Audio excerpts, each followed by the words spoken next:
aside from everything, and make a couple videos. So I'm doing this one. I have a role play coming up. I have one I did the other day. So I'm tapping in my car after I got home from work. That one's just gonna be a few minutes, and then I've got some other ones. I had a couple new ideas, and I need to, obviously do some of the ones I already had ideas for. But just every once in a while, life catch up with you. So that's all right though. We're gonna have some new content coming out, and I hope you guys really enjoy it. Tonight we're gonna be reading. Well, it's evening when I'm filming it, so tonight for me. But I'm gonna be reading a couple chapters out of the Bible. Normally, this evening I'd be doing that, but we have a special weekend, so I won't be doing that as I normally would, having our Bible highlights, digging for gems in a portion that we read and study, so instead we have a special weekend. So tonight I'll be reading it for y'all, and we'll get into that. So what we're going to read tonight is a couple of chapters out of the book of 1 Samuel. So that's in the Hebrew scriptures, or many people might know as the Old Testament. Samuel, obviously, he was the prophet who anointed King David. King David, the famous, David from the story of David and Goliath. That happens in the previous chapters, 16 and 17. And so here we kind of pick up after that. Here we get into 1 Samuel chapter 18 and 19, getting into more of what goes on with David, the king of Israel at the time, who was Saul, his son Jonathan, and some of those events. So we'll get right into reading that. Thank you. As soon as David had finished speaking to Saul, Jonathan and David became bound together in close friendship, and Jonathan began to love him as himself. From that day, Saul kept David with him, and he did not allow him to return to his father's house. And Jonathan and David made a covenant because he loved him as himself. Jonathan took off the sleeveless coat that he wore and gave it to David, along with his gear, his sword, his bow, and his belt. David began going out and was successful wherever Saul would send him. So Saul put him in charge of the fighting men, and this pleased all the people and the servants of Saul. When David and the others would return from striking down the Philistines, the women would come out from all the cities of Israel with song and dance to meet King Saul with tambourines, with rejoicing, and with lutes. The women who were celebrating would sing, "Saul has struck down his thousands, and David his tens of thousands." Saul became very angry, and this song displeased him, for he said, "They have credited David with tens of thousands, but to me they have credited thousands. The only thing left to give him is the kingship." From that day on, Saul was always looking at David suspiciously. Verse 10. The next day a bad spirit from God gripped Saul, and he started to act strangely inside the house. While David was playing music on the harp, as on other occasions, Saul had a spear in his hand, and he hurled the spear, saying to himself, "I will pin David to the wall." But David escaped from him twice. Then Saul was afraid of David, because Jehovah was with him, but had departed from Saul. So Saul removed him from his presence, and appointed him as chief of 1,000, and David would lead the army into battle. David continued to have success in all he did, and Jehovah was with him. And when Saul saw that he was very successful, he became afraid of him. But all Israel and Judah loved David, because he would lead them in their campaigns. Saul later said to David, "Here's my oldest daughter, Merab. I will give her to you as a wife. However, you should continue to display your courage for me and fight the wars of Jehovah." For Saul said to himself, "Do not let my hand come against him. Let the hand of the Philistine strike him." At this David said to Saul, "Who am I, and who are my relatives, my father's family in Israel, for me to become son-in-law to the king?" However, when the time came to give Saul's daughter Merab to David, he had already been given to be the wife of Adriel the Maholethite.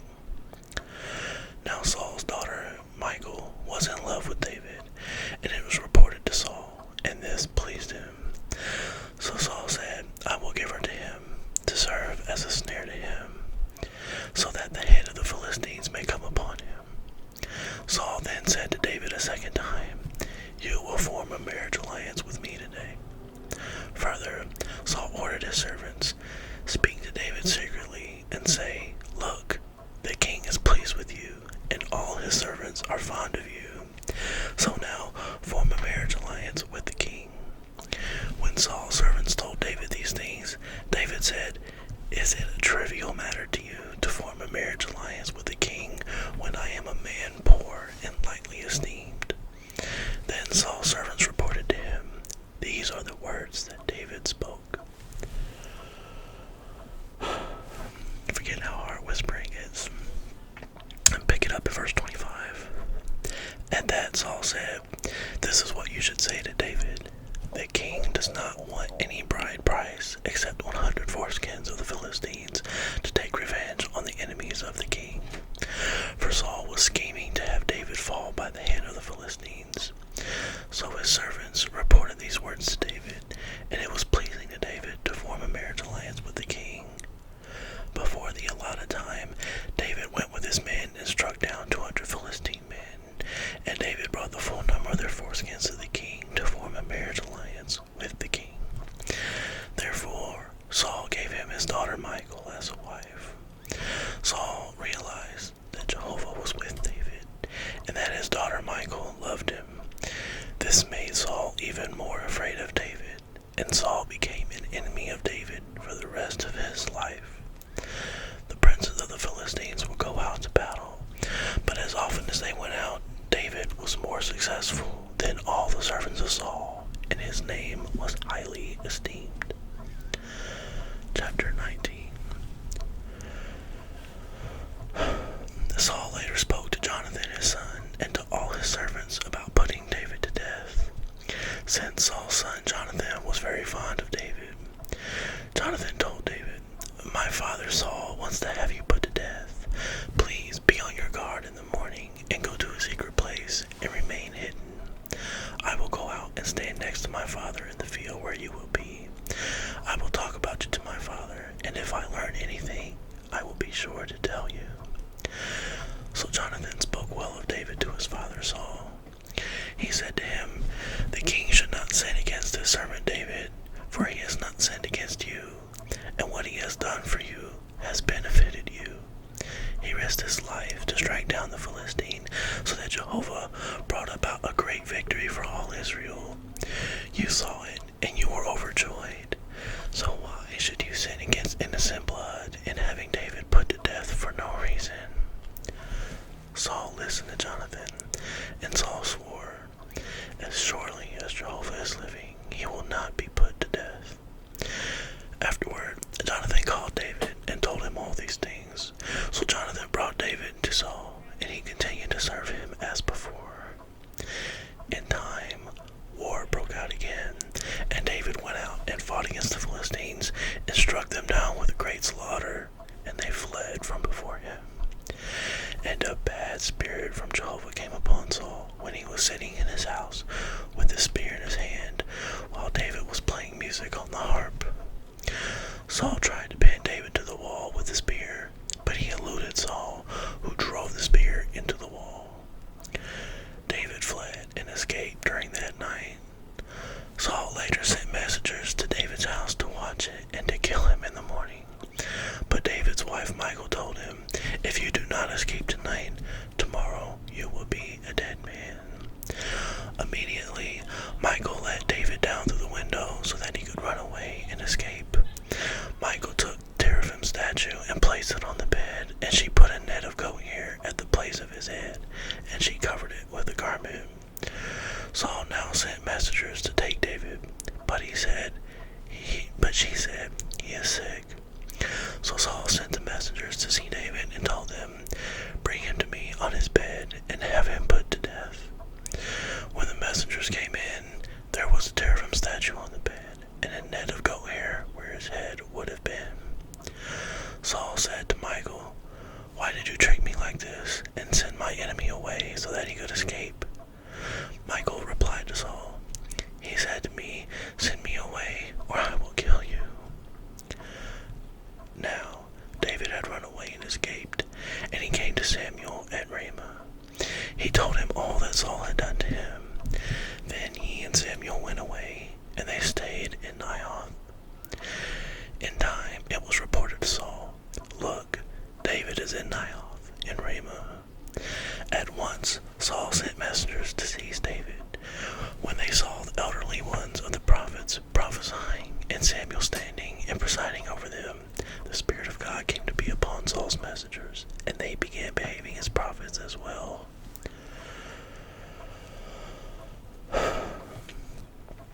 Verse 21, almost done.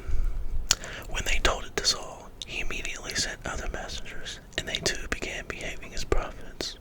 So Saul sent messengers again, a third group, and they too began behaving as prophets.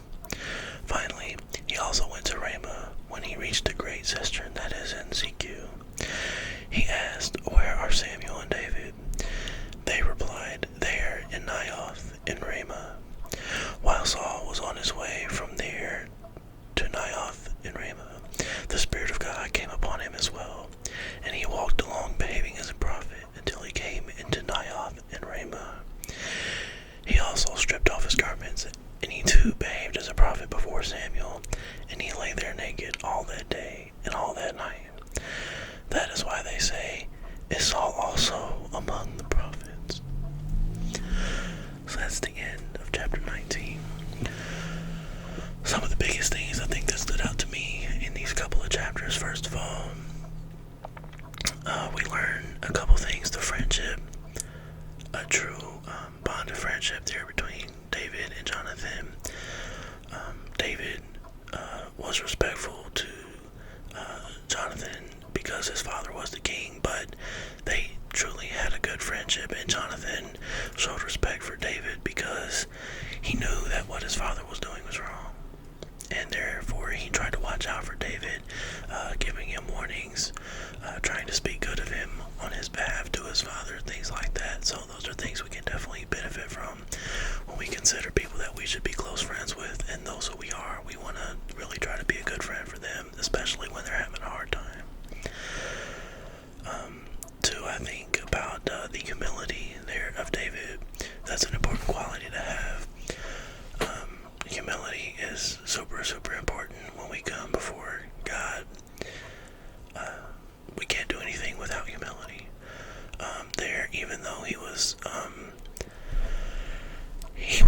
blessed, he was having good results in the things that he did, defending God's people in the fights that he had, winning. He was blessed being able to, with the music there, being able to sing and play the instruments for Saul. But he didn't let that go to his head. Even when he was offered his daughter, he was like, who am I? Who is my family that I should be given this? I'm nobody. And here the people are, singing his praises out in the streets. But he didn't let that go to his head. He stayed humble. So I think that's an important lesson that I can definitely remember about David, that I can stay humble even if I do well on something, even if I am talented at something. I have to remember where that talent comes from. I have to remember who gave me that ability, who continues to bless my ability when I use it. And then therefore too, if we do that, we see the benefit of it, because what did that verse there say about he continued to be, everything he continued to do as he served God was blessed. So if we are staying humble, if we show honor and respect for the people who are in authority above us, and maybe that's our parents, maybe that's a teacher, or whatever it is, the laws of the land where we live, such, then God can bless us if we stay humble and we do those things. I think those are some really good points that we learn out of that. Also, I think that was an interesting point. What was it there when he went about, I think at 18, is that 20, 27, is there a footnote on that? Excuse me.